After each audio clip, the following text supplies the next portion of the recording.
salam sejahtera untuk kita semua. Saya sangat senang sekali karena bisa menjadi tuan rumah di acara kali ini. Pada kesempatan ini kami akan membahas salah satu topik yang sangat menarik. Namun, sebelum kita mendalami topik, kami akan memperkenalkan diri terlebih dahulu. Perkenalkan, nama saya Natalia Hinia Bayi Bebong, biasa dipanggil Heni. Saya dari kelas 2022A Program Studi Bahasa dan Sastra Indonesia. Di samping saya sudah ditemani oleh kedua narasumber. Kepada kedua narasumber saya mempersilakan untuk memperkenalkan diri. Perkenalkan, nama saya Yovita Suryati Celita dari Program Studi Pendidikan Bahasa dan Sastra Indonesia kelas 2022A. Perkenalkan, nama lengkap saya Lodo Ciapandang, biasa dipanggil Ocik. Saya dari Program Studi Bahasa dan Sastra Indonesia kelas 2022A. Baik, terima kasih kepada kedua narasumber yang telah memperkenalkan diri masing-masing. Topik yang akan kami bahas adalah media sosial.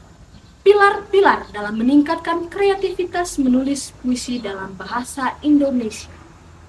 Seperti yang kita ketahui bahwa puisi bukan merupakan suatu hal yang asing lagi di telinga kita.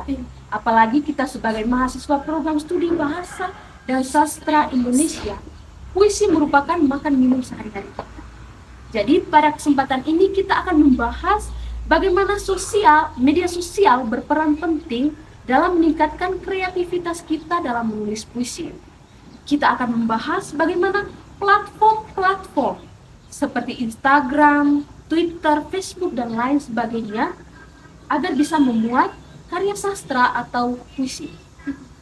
Saya sudah menyiapkan beberapa pertanyaan kepada kedua narasumber. Langsung saja kita masuk ke pertanyaan yang pertama. Bagaimana menurut pendapat kalian tentang kreativitas dalam konteks penulisan puisi? Baik, menurut saya kreativitas dalam konteks menulis puisi itu sangat penting, karena kreativitas itu mendukung seorang penulis untuk menciptakan puisi. Kreativitas juga memungkinkan seorang penulis untuk menentukan tema dan dari pengalaman-pengalaman yang mereka dapat, dan mereka akan menentukan objek mana yang akan menjadi sasaran. Terus kreativitas itu harus didukungi oleh teknik sastra, seperti struktur puisi, belajar tentang struktur puisi dalamnya, rima, irama, metafora, dan penggunaan bahasa. Terus seorang penulis juga dapat menciptakan puisi itu dengan berimajinasi, muncullah kreativitas. Kalau menurut saya, bagi seorang penyair atau pengarang untuk menciptakan sebuah karya sastra atau puisi itu, dia harus banyak kosakata. Dengan cara apa? Dengan banyak membaca, mengutak. Karena untuk menciptakan sebuah puisi itu, penyair tidak hanya mengandalkan imajinasi. Penyair harus terampil memilih kata yang tepat, bahasa yang tepat, ritme yang tepat dan indah. Penyair bukan hanya sekedar dia menciptakan puisi, tetapi setiap kata yang membentuk kalimat harus memiliki makna. Baik, pertanyaan kedua, bagaimana menurut kalian faktor pendidikan, budaya, dan pengalaman pribadi dapat mempengaruhi kreativitas kita dalam membuat puisi? Menurut saya, tiga faktor ini sangat penting dalam menciptakan sebuah puisi. Dari faktor pendidikan di sini mendukung seorang penulis dalam menciptakan puisi. Di sini seorang penulis akan belajar bagaimana struktur dalam puisi. Seorang penulis akan menentukan bagaimana rima, irama, dan metafora serta penggunaan bahasa yang tepat dalam menciptakan puisi. Terus dari faktor budaya di sini seorang penulis akan menentukan tema. Dari budaya dia akan melihat tema-tema apa yang dia akan ambil. Terus dari faktor pengalaman, menurut saya faktor pengalaman ini juga sangat penting ya. Bahkan seorang penulis itu dari pengalaman-pengalaman apa yang dapat, misalnya sedih, senang, dari situ dia akan berimajinasi dan memiliki keinginan atau kreativitas untuk menciptakan puisi. Baik, kalau menurut saya, seorang penyair untuk menciptakan sebuah puisi dia harus paham betul tentang struktur puisi.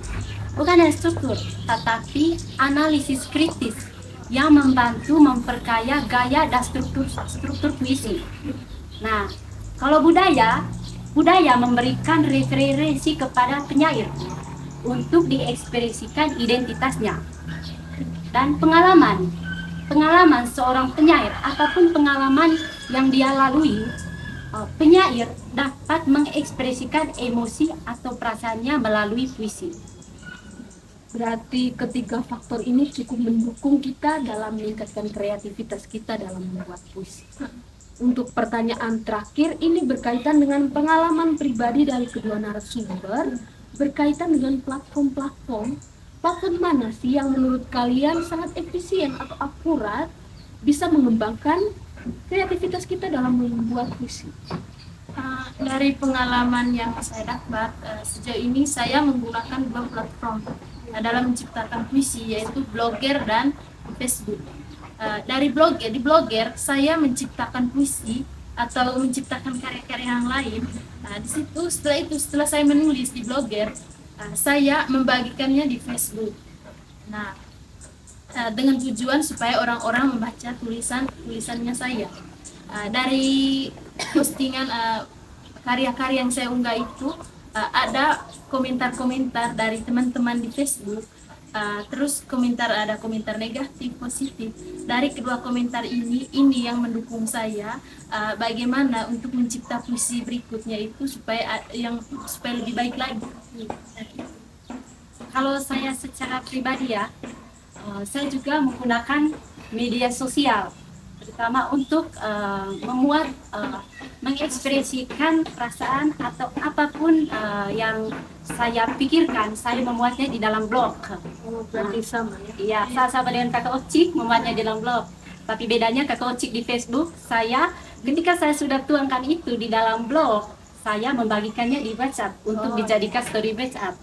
Nah, ada teman-teman yang berkomentar, ada yang berkomentar positif, ada yang memberikan dorongan kepada saya untuk terus menulis. Ya. Baik, terima kasih untuk kedua narasumber. Dapat diambil kesimpulan bahwa pilar-pilar dalam meningkatkan kreativitas menulis puisi, salah satunya yaitu membaca. Dengan membaca kita dapat memperluas wawasan kita, karena bukan hanya imajinasi saja yang diperlukan di sini. Baik, sekian podcast dari kami. Mohon maaf apabila salah kata yang kurang berkenan di hati saudara-saudari sekalian, kami mohon maaf. Dari tempat ini saya ucapkan limpah terima kasih.